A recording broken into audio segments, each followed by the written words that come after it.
नमस्ते दोस्तों, कैसे हैं आप सभी का स्वागत है एक और नए वीडियो में। और इस वीडियो में हम लोग देखने वाले हैं कक्षा 10 के गणित के प्रश्नावली 3.1 में जो भी प्रश्न दिए हुए हैं उन सभी प्रश्नों के हल को उन्हें हम समझेंगे भी और उन्हें हम हल भी करेंगे। चलिए सबसे पहले प्रश्न नंबर 1 को पढ़ते हैं, इसे समझते हैं, फिर इसे हम हल करने का प्रयास करते हैं। इससे पहले आप सभी से रिक्वेस्ट करूंगा कि खुद से इस प्रश्न को आप पढ़ने का प्रयास कीजिए, समझने का प्रयास कीजिए, पेन और पेपर दीजिए और उसे हल करने का प्रयास कीजिए। अगर हो जाता है या नहीं होता है तो अपने दोस्तों से हिंट लीजिए या अपने टीचर से हिंट लीजिए या किसी का वीडियो देख के आप हिंट लीजिए। खुद से करने के बाद ये सारी प्रक्रिया कीजिए, ठीक है। चलिए हम प्रश्न को पढ़ के इसे समझते हैं कि प्रश्न क्या कहता है, उसके बाद इसे हम हल करेंगे। प्रश्न नंबर 1 कह रहा है कि आफताब अपनी पुत्री से कहता है 7 वर्ष पूर्व मैं तुमसे 7 गुनी आयु का था, अब से 3 वर्ष बाद मैं तुमसे केवल 3 गुनी आयु का रह जाऊंगा। क्या यह मनोरंजक है? इस स्थिति को बीजगणितीय एवं ग्राफीय रूपों में व्यक्त कीजिए। एक बार प्रश्न पढ़ने के बाद यदि आपको समझ में नहीं आता है तो आप प्रयास कीजिए कि 2 बार 3 बार पढ़ के इस प्रकार के प्रश्नों को समझने का प्रयास किया जाए। मैं ऐसा क्यों कह रहा हूँ, इस चीज़ को समझिए। इस प्रकार के प्रश्नों को हम शाब्दिक समस्या बोलते हैं। शाब्दिक समस्या क्यों बोलते हैं? क्योंकि यहाँ पे अगर हम देखें तो इस प्रश्न को शब्द और वाक्यों में दिया हुआ है और इस प्रकार की समस्या इस अध्याय के बाद आगे भी आपको मिलने वाली है, कोई दिक्कत वाली बात नहीं है। इस प्रकार की समस्याओं को करने में बच्चों को थोड़ा दिक्कत होता है, परेशानी कोई बात नहीं है। अगर प्रश्न को आप पढ़ के समझ लेते हैं कि शब्द रूप में क्या लिखा हुआ है और उसका गणितीय निरूपण आप कर देंगे, उसके बाद उस प्रश्न को आपको अगर हल करने को कहा जाए तो आप आसानी से हल कर सकते हैं, कोई दिक्कत वाली बात नहीं है। ज़्यादा टेंशन मत लीजिएगा। चलिए फिर से एक बार इस प्रश्न को पढ़ के हम समझने का प्रयास करते हैं कि ये प्रश्न कहना क्या चाहता है, फिर इसे हम हल करेंगे, ठीक है। प्रश्न में कह रहा है कि आफताब अपनी पुत्री से कहता है। आफताब नाम का कोई व्यक्ति है जो अपनी पुत्री से बातचीत कर रहा है और उससे कह रहा है। क्या कह रहा है, इस बात को समझते हैं। वो कह रहा है कि 7 वर्ष पूर्व मैं तुमसे 7 गुनी आयु का था, यानी कि 7 वर्ष पहले। कब से 7 वर्ष पहले? जब वो अपनी पुत्री से बातचीत कर रहा है। जैसे कि मान लेते हैं कि अभी वो बातचीत कर रहा है, अभी जब हम प्रश्न सॉल्व कर रहे हैं तो अभी कह रहा है कि 7 वर्ष पहले, आज से 7 वर्ष पहले मैं तुम्हारी आयु का 7 गुना था। जैसे कि मान लेते हैं कि आफताब का कुछ उम्र होगा।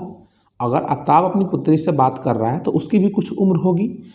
हम अभी से 7 वर्ष अगर हम पीछे जाते हैं तो दोनों का उम्र का जो संबंध है क्या है? आफताब अपनी पुत्री से 7 गुनी आयु का है। इसी प्रकार से आगे कह रहा है कि अब से 3 वर्ष बाद मैं तुमसे केवल 3 गुनी आयु का रह जाऊंगा। उसी बात में ये भी कह रहा है कि यदि अभी से अगर हम 3 वर्ष आगे जाएं तो मैं तुमसे 3 गुनी आयु का रह जाऊंगा। कहने का मतलब क्या है कि यदि मान लेते हैं कि अभी कुछ आफताब का उम्र होगा, अगर 3 वर्ष आगे हम जाते हैं तो 3 वर्ष बाद उसकी भी आयु बढ़ेगी, उसकी पुत्री की भी आयु बढ़ेगी और दोनों के बीच में क्या संबंध है? संबंध ये है कि आफताब अपनी पुत्री का आयु का 3 गुना ही रह जाएगा। अब इस रूप को हमें क्या करना है? बीजगणितीय रूप में दिखाना है और ग्राफीय रूप में निरूपित करना है। तो कैसे करेंगे इस चीज़ को देखते हैं। सबसे पहले हम बीजगणितीय रूप में इसे व्यक्त करने का प्रयास करते हैं। तो व्यक्त करने के लिए यहाँ हम ध्यान दें तो हमें पता ही नहीं है कि आफताब की उम्र क्या है और उसकी पुत्री की उम्र क्या है, हमें कुछ नहीं पता है। तो इसको हम मान लेंगे कि आफताब का कुछ उम्र होगा, उसकी पुत्री का कुछ उम्र होगा।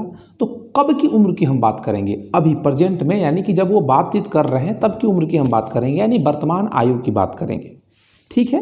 तो यहाँ से हम लिख लेते हैं कि माना कि या माना आफताब का वर्तमान आयु बराबर x वर्ष तथा उसकी पुत्री का हम मान लेते हैं y वर्ष। उसकी पुत्री का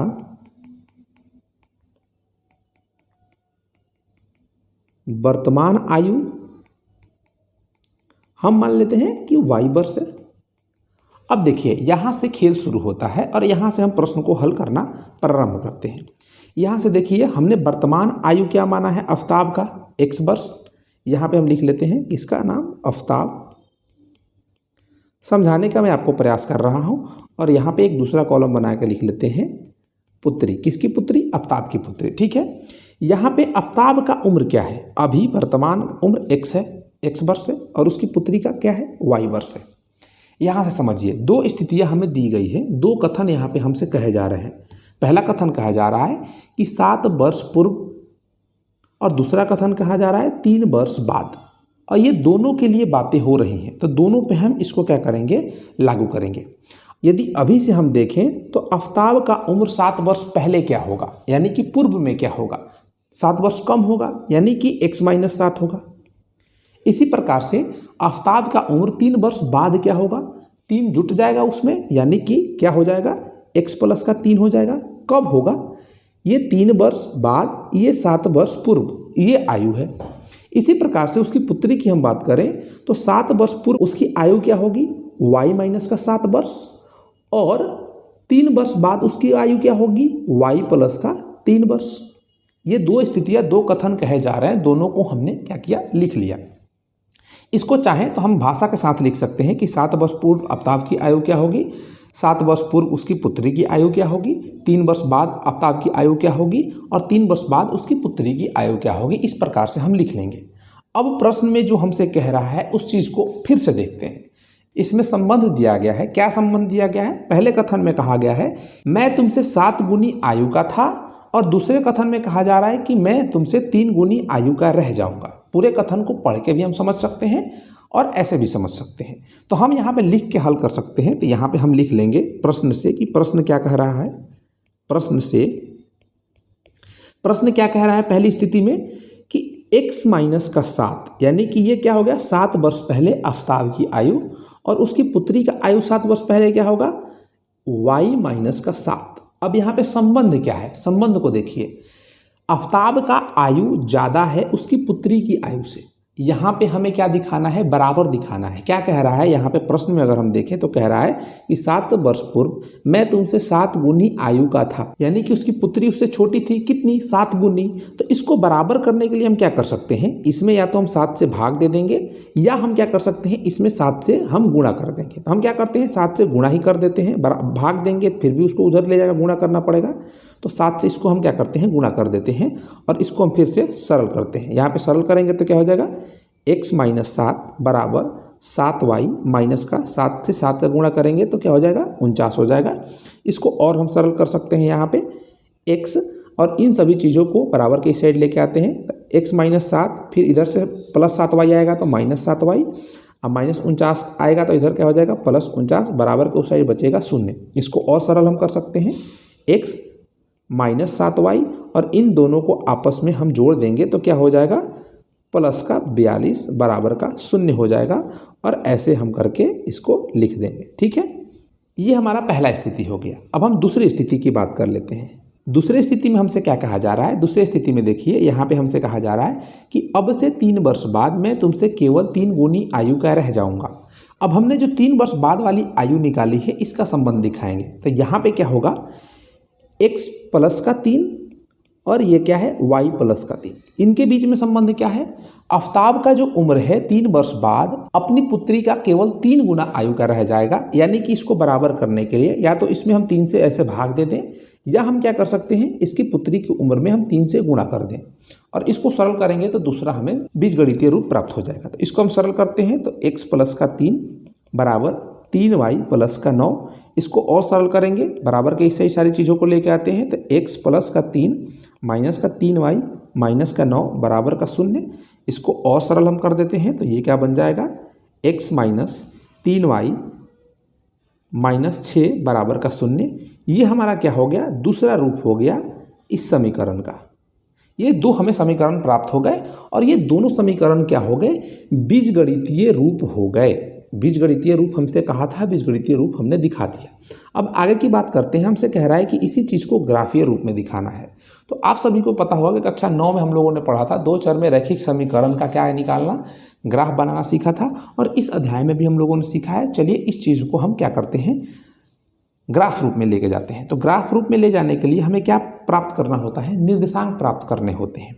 तो हम समीकरण 1 से और समीकरण 2 से, समीकरण 1 और 2 क्या है, हम चाहें तो इसको समीकरण 1 मान सकते हैं, इसको समीकरण हम 2 मान सकते हैं, और इनसे हम निर्देशांक प्राप्त करेंगे ग्राफ खींचने के लिए, ग्राफीय रूप में व्यक्त करने के लिए। हम यहाँ पे क्या करते हैं, हम समीकरण 1 को ले लेते हैं, समीकरण 1 से। समीकरण 1 हमारा क्या है? समीकरण 1 है x माइनस 7y प्लस 42 बराबर का 0। अब इसमें निर्देशांक ज्ञात करने के लिए हम क्या करेंगे, x का कुछ मान रखेंगे और y का मान हमें ज्ञात हो जाएगा। कितने निर्देशांक हमें ज्ञात करने होंगे? आप चाहें तो कितने भी कर सकते हैं, लेकिन एक रेखा को खींचने के लिए दो बिंदुओं की कम से कम आवश्यकता होती है, तो हम दो निर्देशांक ज्ञात करेंगे। यहाँ पे यदि हम x बराबर 0 रखते हैं इस समीकरण में, तो ये क्या बन जाएगा, माइनस का 7y प्लस का 42 बराबर का 0, या इसको हम ऐसा लिख सकते हैं माइनस का 7y बराबर माइनस का 42, और यहाँ से y का मान क्या ज्ञात हो जाएगा, 6 ज्ञात हो जाएगा। तो एक हमारा निर्देशांक प्राप्त हो जाएगा। ऐसे हम लिख सकते हैं, ऐसे बॉक्स बना लेते हैं, इसको मिटा के सही से बना लेते हैं। ये x का मान, ये y का मान, और यहाँ पे दोनों मान बना लेते हैं। यहाँ पे x बराबर 0 रखने पे y बराबर का हमारा 6 मान आया है।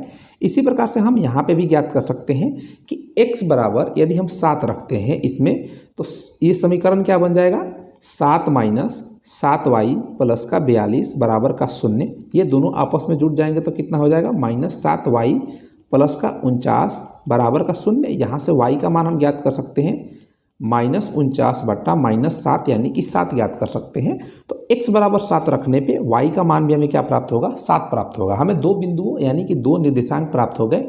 इससे इस समीकरण के लिए, किस समीकरण के लिए, इस समीकरण के लिए हम ग्राफ बना सकते हैं। इसी प्रकार से इस समीकरण के लिए भी हमें निर्देशांक निकालने होंगे। तो चलिए अगले पेज पे इसका हम निर्देशांक निकालते हैं। तो क्या करेंगे, हम इस समीकरण को उधर लेके जाएंगे। तो समीकरण क्या लिखा हुआ है, x माइनस 3y माइनस का 6 बराबर 0। यहाँ पे हम x का क्या मान रखें, कुछ मान रखेंगे, और उसका y का मान हमें ज्ञात होगा। x का हम 0 मान रख लेते हैं।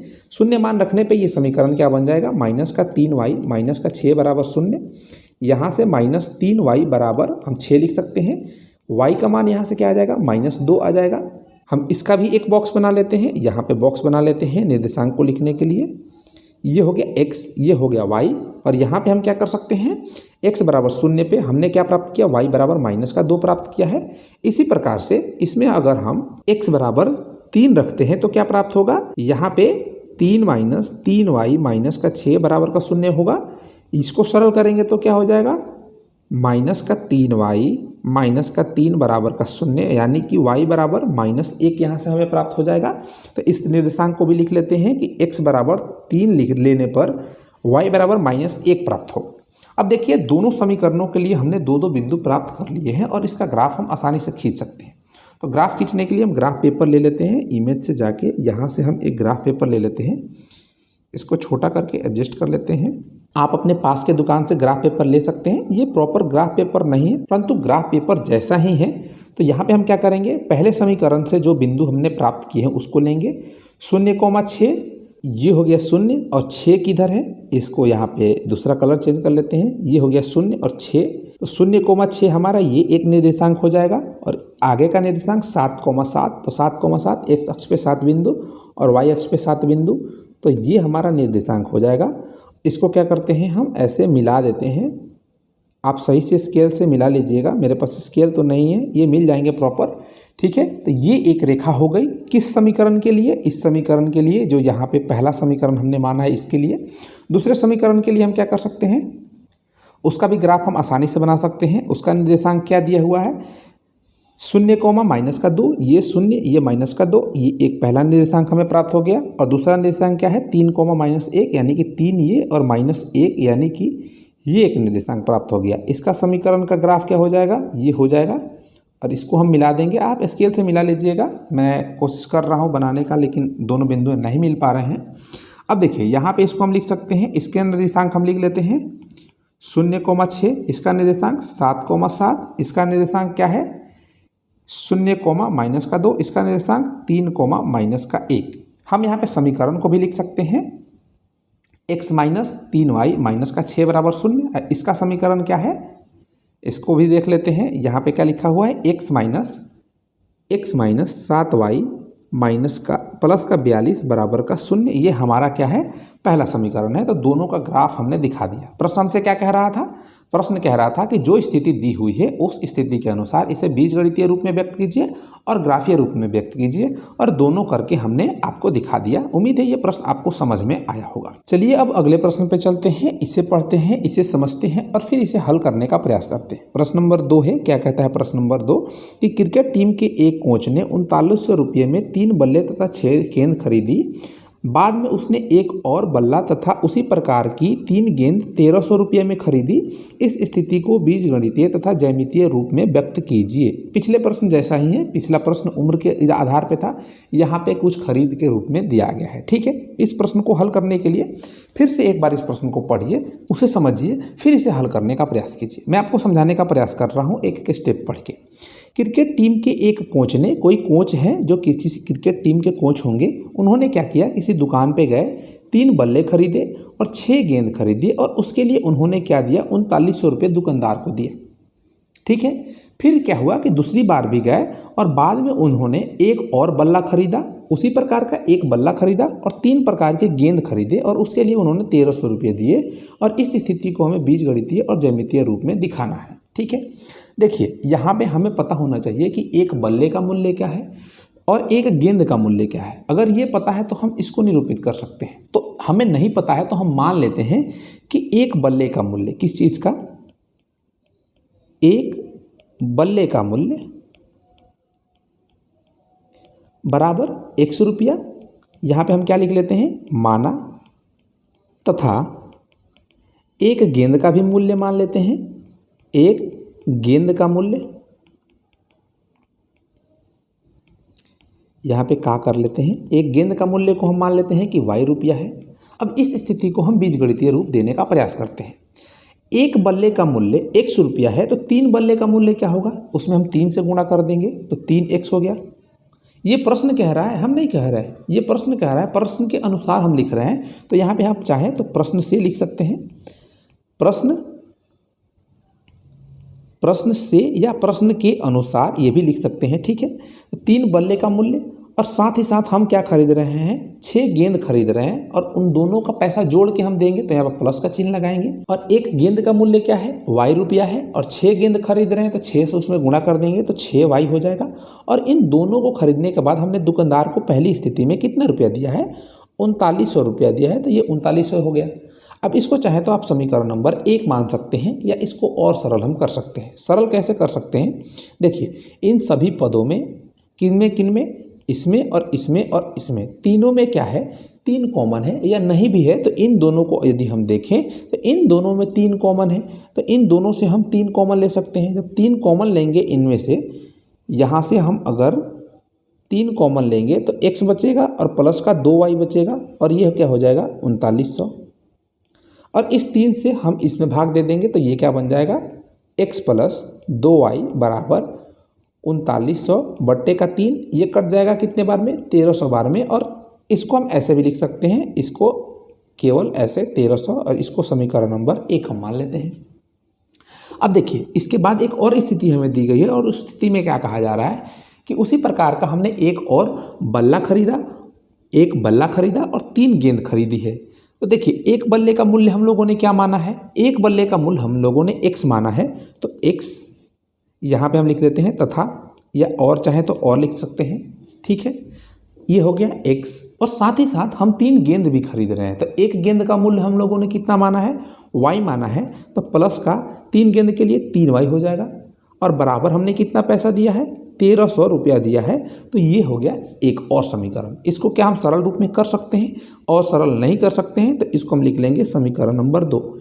ये क्या हो गया हमारा, ये एक समीकरण, ये दूसरा समीकरण, ये हो गया हमारा बीजगणितीय निरूपण। अब यहाँ से इसको हम ज्यामितीय रूप में भी निरूपित कर सकते हैं। ज्यामितीय रूप में निरूपित करने के लिए हम क्या करेंगे, एक समीकरण के लिए 2 निर्देशांक प्राप्त करेंगे, इस समीकरण के लिए भी 2 निर्देशांक प्राप्त करेंगे और निर्देशांक को ग्राफ पेपर पे डाल के उसका हम ग्राफ खींच देंगे, जो भी बनेगा। हम सभी जानते हैं कि एक 2 चर में रैखिक समीकरण का जो ग्राफ होता है वो एक सरल रेखा होता है, तो उस सरल रेखा को बनाएंगे और दोनों के लिए बना देंगे, तो उस प्रकार से हम ग्राफ बना सकते हैं। ये मैं आप पे छोड़ रहा हूँ कि इस ग्राफ को आप बनाइएगा। बना लेते हैं तो अच्छी बात है, नहीं बना पाएंगे तो कमेंट में डाल दीजिएगा कि नहीं बना पाए हैं, उसका भी सोल्यूशन मैं आपको बता दूँगा। चलिए अब अगले प्रश्न पे चलते हैं और अगले प्रश्न को देखते हैं। अगला प्रश्न क्या कहता है, प्रश्न नंबर 3 हमें दिया हुआ है। प्रश्न नंबर 3 कह रहा है 2 केजी सेव और 1 केजी अंगूर का मूल्य किसी दिन 160 रुपया था। 1 महीने बाद 4 केजी सेव और 2 केजी अंगूर का मूल्य 300 रुपया हो जाता है। इस स्थिति को बीजगणितीय तथा ज्यामितीय रूप में व्यक्त कीजिए। प्रश्न आपको समझ में आया कि प्रश्न क्या कह रहा है? नहीं समझ में आया तो एक बार दो बार फिर पढ़ के समझने का आप प्रयास कीजिए, ठीक है। मैं एक बार और पढ़ के और साथ ही साथ आपको समझा देता हूँ। प्रश्न में कह रहा है कि 2 केजी सेव और 1 केजी अंगूर का मूल्य किसी दिन 160 रुपया था। मान लीजिए कि आप बाजार जा रहे हैं और किसी दिन आप बाजार गए तो उस दिन आपने क्या खरीदा, 2 केजी सेव खरीदा और 1 केजी अंगूर खरीदा। तो उन दोनों का मिला के आपने दुकानदार को 160 रुपया दिया। एक दिन की बात कर रहे हैं, किसी दिन। आप इस बात को ध्यान रखिए कि बाजार में फल के, सब्जियों के दाम अलग अलग होते रहते हैं। फिर 1 महीना बाद हम बाजार जा रहे हैं और 4 केजी सेव ले रहे हैं और 2 केजी अंगूर ले रहे हैं, तो हमें दुकानदार को 300 रुपया देना पड़ रहा है। हम ये बात ध्यान में रख सकते हैं, हमारे दिमाग में ये आना भी चाहिए कि क्या ऐसा हो सकता है कि अलग अलग हम दिन जाएं और फल का और सब्जी का दाम एक जैसा हो? ये ज़रूरी तो नहीं है। फिर भी हम यहाँ पे क्या करेंगे कि मान लेंगे कि 1 केजी सेव का क्या दाम है। 1 केजी सेव का 1 केजी सेव का मूल्य हम मान लेंगे कि 100 रुपया है, बराबर 100 रुपया। तथा इसी प्रकार से हम मान लेते हैं कि 1 केजी अंगूर का मूल्य क्या है, y रुपया मान लेते हैं। कोई दिक्कत तो होना नहीं चाहिए। अब हमसे प्रश्न क्या कह रहा है, इस बात पे ध्यान दीजिए। प्रश्न हमसे कह रहा है कि यदि एक दिन हम बाजार जाते हैं तो 2 केजी सेव और 1 केजी अंगूर लेते हैं।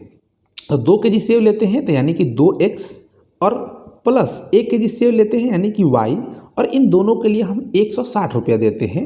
तो पहली स्थिति के लिए हमारा एक समीकरण बन गया। क्या इसको हम सरल रूप में लिख सकते हैं? इससे भी सरल रूप में नहीं लिख सकते हैं, तो यहाँ पे इसको हम समीकरण नंबर 1 मान लेंगे। साथ ही साथ तथा दूसरी स्थिति भी हमसे कही जा रही है, और दूसरी स्थिति को हम लोग देख लेते हैं। यहाँ पे दूसरी स्थिति में हमसे कही जा रही है कि 4 किलो सेव और 2 केजी अंगूर हम ले रहे हैं। कब ले रहे हैं? 1 महीना बाद। कोई बात नहीं है, हमने क्या माना है कि 1 केजी सेव का मूल्य क्या है, 100 रुपया है। तो 4 केजी सेव का मूल्य क्या हो जाएगा, 4x हो जाएगा। और साथ ही साथ दूसरा चीज़ भी हम खरीद रहे हैं तो उसका भी पैसा देना पड़ेगा, तो इसको भी हम जोड़ लेंगे। प्लस 2 केजी अंगूर ले रहे हैं, 1 केजी अंगूर का मूल्य क्या है, y रुपया है, तो 2 केजी का 2y हो जाएगा। और बराबर कितना रुपया हम दे रहे हैं, 300 रुपया दे रहे हैं। इस चीज़ को हम और सरल कर सकते हैं क्या? ये एक समीकरण बन गया। हाँ, कर सकते हैं। इन दोनों में से हम 2 कॉमन ले सकते हैं, तो क्या बचेगा, 2x प्लस वाई बराबर 2 इधर आएगा तो इधर हम ले जाकर भाग दे देंगे, तो 300 में 2 से हम भाग देंगे तो 150 बनेगा। इसको हम समीकरण नंबर 2 मान लेते हैं। यहाँ पे हमारे लिए 2 समीकरण बन गए, जो ये क्या है, इस स्थिति का बीजगणितीय निरूपण है। अब यहाँ से आगे हमसे ये भी बोला गया है कि इसे हमें ज्यामितीय रूप में दिखाना है, तो मैं उम्मीद करता हूँ कि इसका भी आप ज्यामितीय निरूपण कर सकते हैं, क्योंकि मैंने प्रश्न नंबर 1 में आपको बता दिया है कि किस प्रकार से करना है। उम्मीद है कि ये तीनों प्रश्न आपको समझ में आए। इस एक्सरसाइज में 3 ही प्रश्न दिए हुए हैं, तो मैं आशा करता हूँ कि मैं इसे आपको समझाने का प्रयास किया और आपको समझ में आया होगा। नहीं अगर समझ में आया है तो कमेंट में आप अपनी बातों को लिख सकते हैं, और चाहे तो आपको डिस्क्रिप्शन में मेरा नंबर भी मिल जाएगा, व्हाट्सएप नंबर भी मिल जाएगा, तो वहाँ से भी आप मुझे संपर्क कर सकते हैं। तो चलिए इस वीडियो में इतना ही। तब तक के लिए पढ़ते रहिए, मज़े करते रहिए। फिर मिलते हैं हम किसी और वीडियो में। जय हिंद।